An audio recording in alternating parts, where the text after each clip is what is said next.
اپنے سارے مٹیریل خواب جی سکتا تھا, سب کچھ چھوڑ کے, اپنی فیملی وہاں چھوڑ کے میں یہاں آیا. مجھے سب نے منع کیا, مجھے پچھتاوا نہیں ہے, میں اس کی قیمت دے رہا ہوں. لیکن جس ملک میں میرے دادا نے اپنا سب کچھ چھوڑ کے پاؤں رکھا, جس ملک کے لیے سب کچھ قربان کیا, وہاں پر ایک دفعہ نہیں 2 درجن غداری کے مقدمات ہیں میرے اوپر.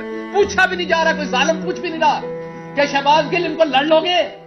اب آپ نے اگر مجھے عمر قید یا آپ نے مجھے سزائے موت دینی, وہ تو ایک پرچے میں ہی دے لو گے, تو 2 جان چھڑاؤ.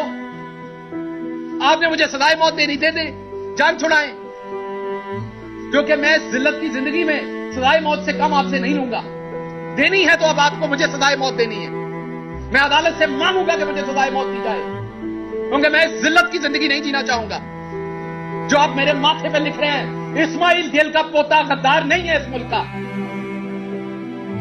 آپ کس طرح مجھے, آپ نے مارا, میں نے گلہ نہیں کیا, میں